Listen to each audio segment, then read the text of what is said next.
Hello, good evening, students. Today in arithmetic progression, we are continuing with the exercise 5.3, and we have completed up to question number 10th. Today we are starting with question number 11th. अब question number 11th में देखो बच्चों क्या दिया, if the sum of first n terms, sum of first n terms दिया है ना? देखना ध्यान से,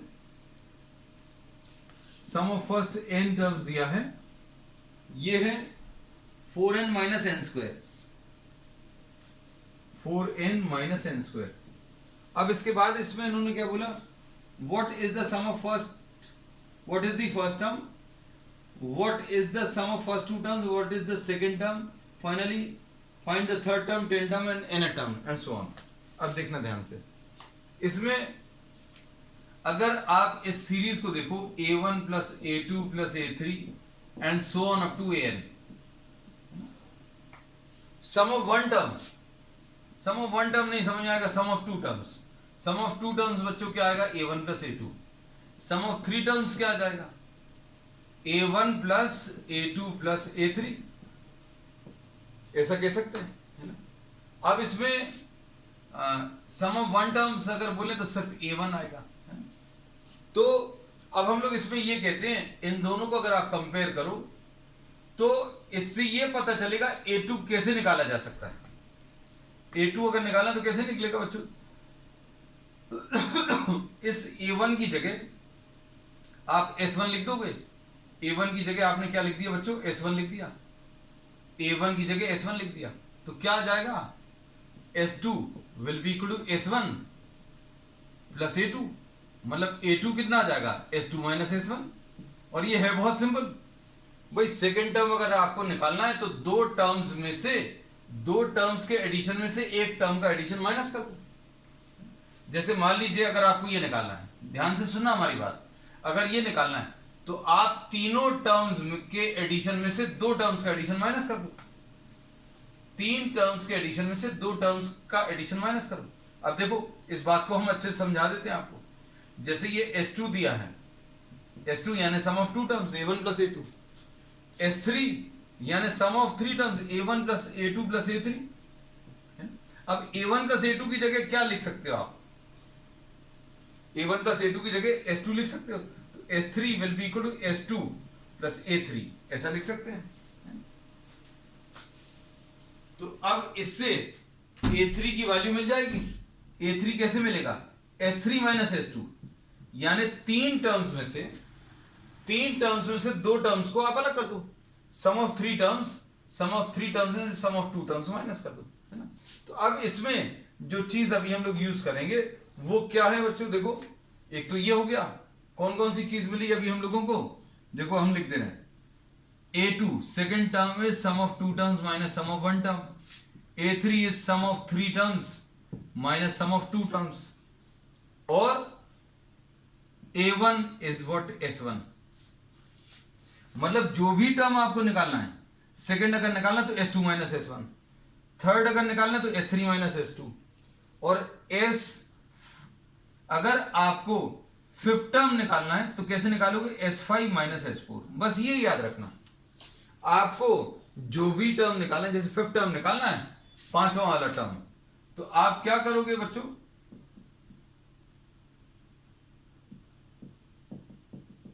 पांचवा वाला टर्म निकालना है तो कैसे निकालोगे, पूरे पांच टर्म्स का एडिशन s5 में से चार टर्म्स का एडिशन s4 माइनस कर दो, पूरे पांच टर्म्स में से, पूरे पांच टर्म्स के एडिशन s5 में से चार टर्म्स के एडिशन s4 को माइनस कर दो, है ना।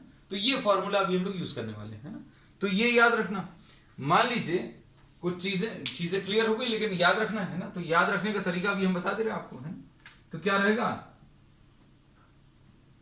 Sn is 4n minus N square है, तो a1 is s1, a2 is s2 minus s1, a3 is s3 minus s2 and a4 is s4 minus s3।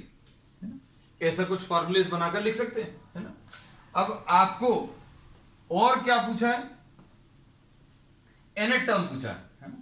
तो nth टर्म अगर आपको निकालना तो तरीका बिल्कुल वही है। क्या करोगे बच्चों, या तो आप a1 a2 a3 निकाल लो, या फिर आप फॉर्मूला रख देना है ना। अब देखो इसमें s1 कैसे मिलेगा,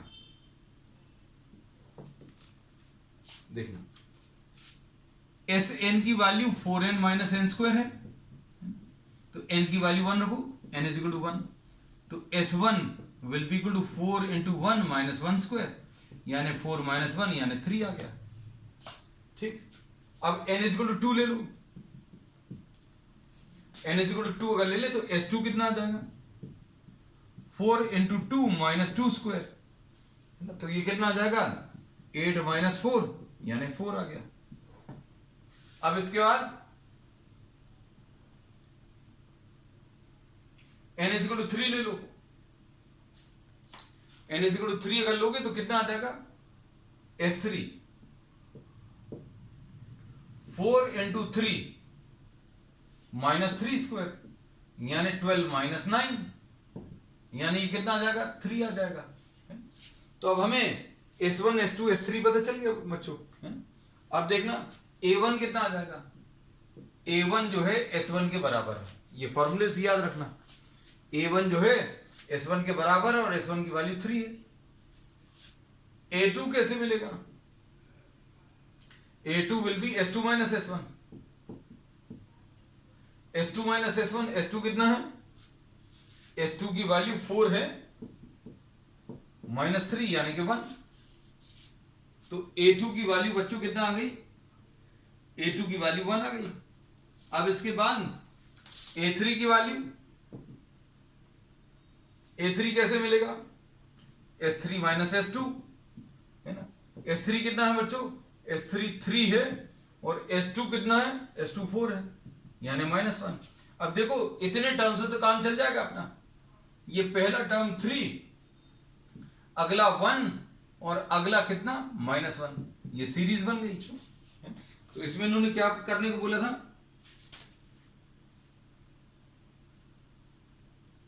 सेकेंड टर्म निकालना, थर्ड टर्म, 10th टर्म भी निकालना है ना बच्चों। 10th टर्म अगर निकालना तो 10th टर्म के लिए भी हम लोग सारी चीजें सॉल्व कर लेंगे। देखो a की वैल्यू 3 है ना, और d की वैल्यू कितनी है 1 माइनस 3 यानी माइनस 2 है ना। अब इसको सॉल्व कर लो, a मालूम है, d मालूम है, अब जो जो कुछ पूछा है वो निकाल लो।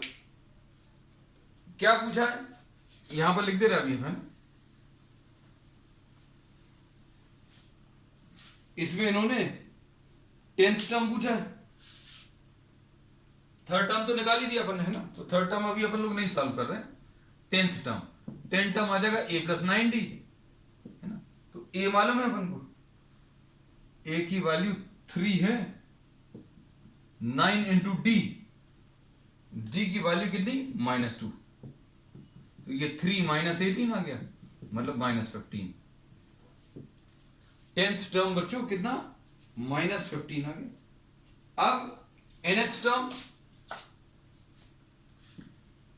Term is a plus n minus 1 into D. अब a कितना है, a अपना 3 है plus n minus 1, n minus 1 into D की वैल्यू बच्चों कितनी है, d की वैल्यू माइनस 2 है ना, तो ये आ जाएगा कितना माइनस 2n, ये आ जाएगा 3 माइनस 2n और प्लस 2 यानी ये आ जाएगा 5 माइनस 3n, 5 माइनस 2n, तो nth टर्म इसका कितना 5 माइनस 2n आ जाएगा। So this is the answer, this is question number 11। अब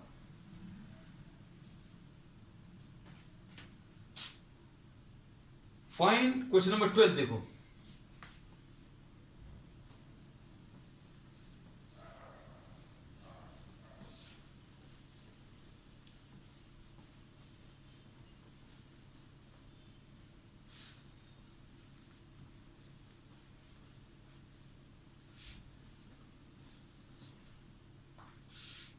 क्वेश्चन नंबर 12 में find the sum of first 40 positive integers divisible by 6।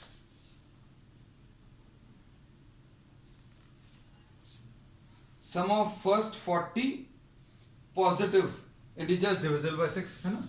तो ये नंबर्स कौन कौन से आ जाएंगे बच्चों, देखो 6, 12, 18 एंड सो ऑन।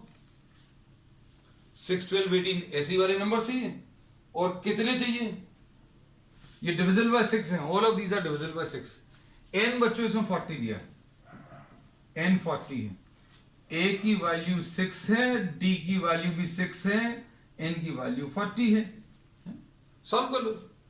अब सॉल्व करके क्या आएगा, s is equal to n by 2 into 2a plus n minus 1 into d।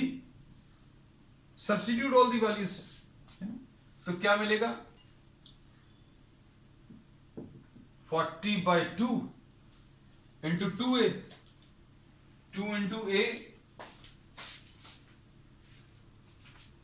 a की वैल्यू बच्चों कितनी है, 6 है, प्लस 40 माइनस 1 इंटू डी, तो ये आ जाएगा 20 इंटू 12 प्लस 39 इंटू 6, ऐसा कुछ आ जाएगा। So this will be the answer. Solve करो इसको, 39 इंटू 6 अगर आप सिंप्लीफाई करो,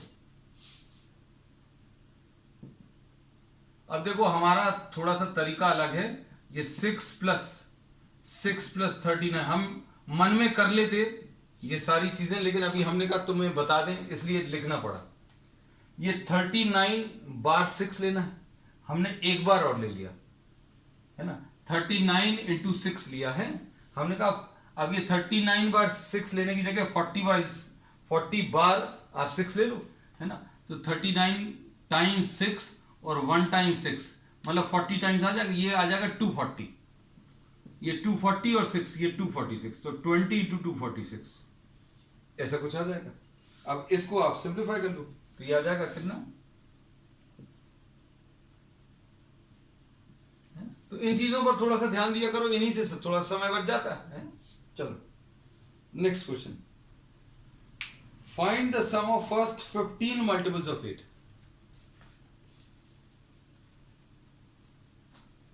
ये भी बिल्कुल वैसे ही है, question number 13।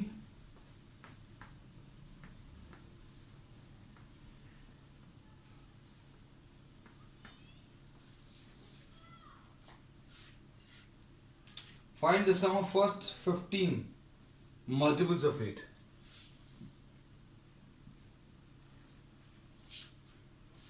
Fifteen multiples of 8, 8, 16, 24, ऐसे कितने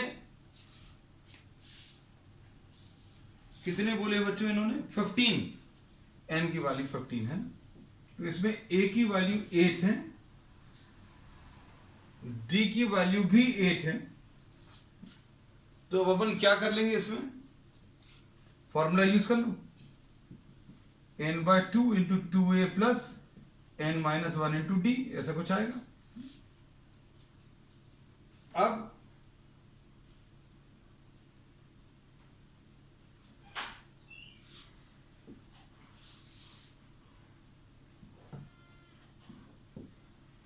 s is equal to n by 2, 15 by 2, 2a, 2 into 8 plus 15 minus 1 into D,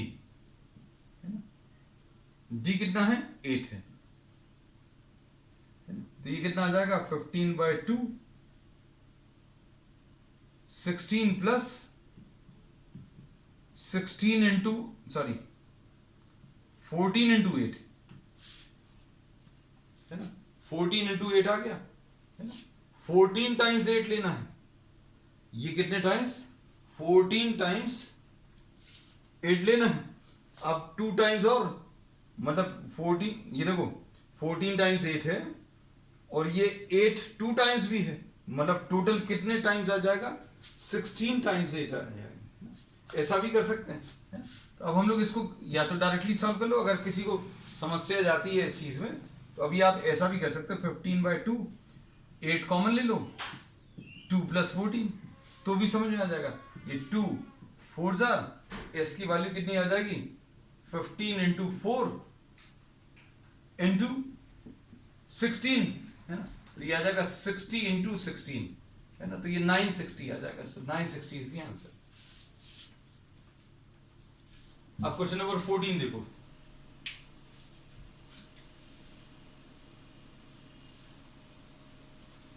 fourteen में देखो क्या दिया हुआ है।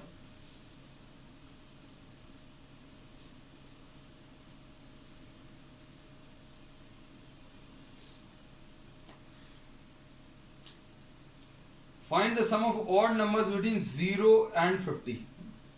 बच्चों 0 और 50 के बीच के ऑड नंबर्स बताने। Question number 14। तो नंबर्स कौन से आ जाएंगे? 1, 3, 5, 7 and so on up to 49, है ना। ऑड नंबर है इसलिए अभी आप आखिरी वाला भी लिख सकते हो, है ना। मतलब क्या है? 1, 3, 5, 7 कहां तक? 49 तक ऑड नंबर्स लेंगे। अब इसमें क्या बोला है? सम निकालना है। सम निकालना है तो कितने होंगे ये पता नहीं है। तो अब हम लोग क्या बोलेंगे? ए की वैल्यू बच्चों 2 है, सॉरी ए की वैल्यू 1 है, डी की वैल्यू 2 है और लास्ट टर्म 49 है। Is equal to A plus N minus 1 into D, ये यूज कर सकते हो। तो 49 is equal to A plus N minus 1 into D, यानी 48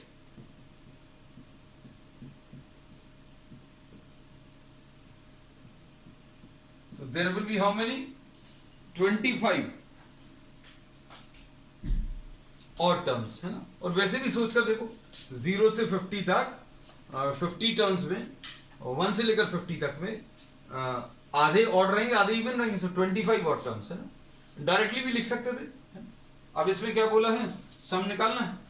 तो सम कैसे निकलेगा? S is equal to N by 2 into 2a plus N minus 1 into D. तो ये कितना आ जाएगा?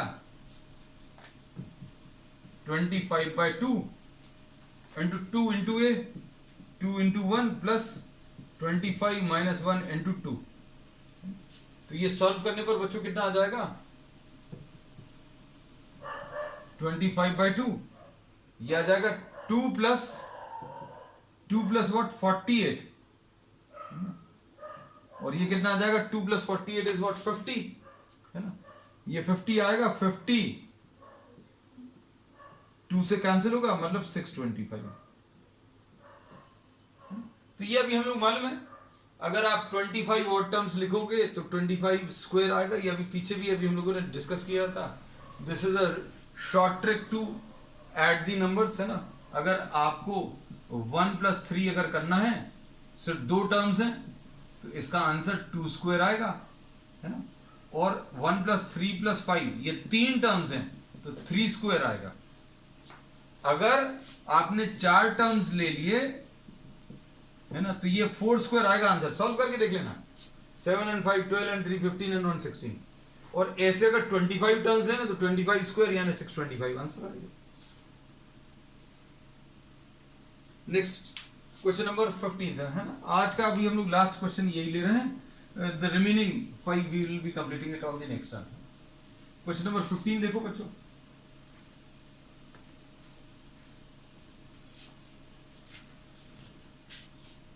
A contract on construction job specifies a penalty for delay of completion beyond a certain date as follows। इन्होंने बोला किसी काम को खत्म करने के लिए some time limit is given and then a penalty is applied। 200 for the first day, पहले दिन की पेनल्टी 200 है, फिर अगले दिन की 250 है, फिर अगले दिन की 300। मतलब ये एक एपी फॉर्म कर रहा है। The penalty for each succeeding day being 50 more than for the preceding day। मतलब हर दिन की पेनल्टी पिछले दिन की पेनल्टी से 50 ज्यादा है। How much money the contractor has to pay as penalty if he has delayed the work for by 30 days। अब देखो ये फर्स्ट डे की पेनल्टी 200 है, सेकंड डे की इतनी है। अब इसमें थर्ड डे की इतनी है। मतलब क्या है? पहले दिन काम नहीं किया तो 200 तो देना पड़ेगा। अब पहला दिन उसका जो कंप्लीट हुआ, लेट हुआ, 200 दे दिया। 2 दिन अगर नहीं कंप्लीट हुआ तो 200 तो पहले दिन दे दिया, तो 250 और देना है। कुछ बच्चों को ये कंफ्यूजन हो जाता है कि अगर 2 डेज की पेनल्टी की बात करेंगे तो सेकंड डे पे कर लेंगे 250 आ गया, तो ये आंसर है। तो ये आंसर नहीं है भाई, पहले दिन जो उसका लेट हुआ, आज उसको काम करना था, नहीं कर पाया, है ना, तो उसको 200 देना पड़ा। अब अगले दिन फिर कंप्लीट नहीं कर पाया तो उसको कितना देना पड़ा, 250, मतलब टोटल कितना आ गया 200 प्लस 250। तीसरे दिन नहीं कर पाया तो 200 और 250 तो दे चुका था, अब कितना देना पड़ेगा 300 है। So you have to find out the सम।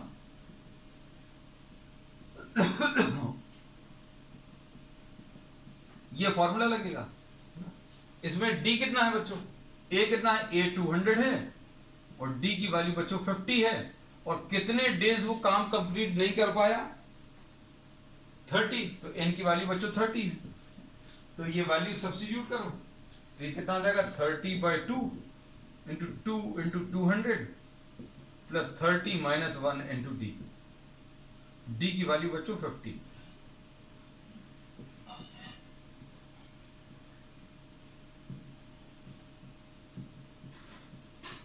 ऐसा कुछ आ जाएगा, है ना। अब ये कैसे करेंगे, 15 इंटू कुछ वैल्यूज आएंगी। अब 15 into this was for how many days,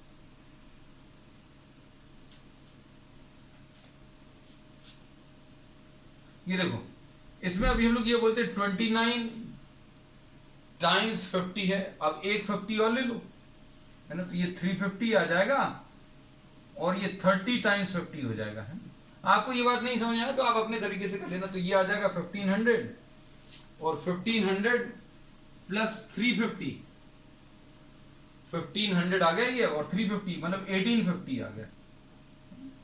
15 into 1850। अब 15 इंटू 1850 बच्चों कितना आ जाएगा 1850 और 15 से और मल्टीप्लाई कर दें, 15 5 75,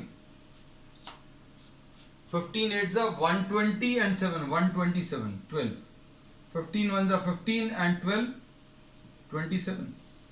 तो इसका आंसर कितना आ जाएगा बच्चों, ₹27,750 रुपीज।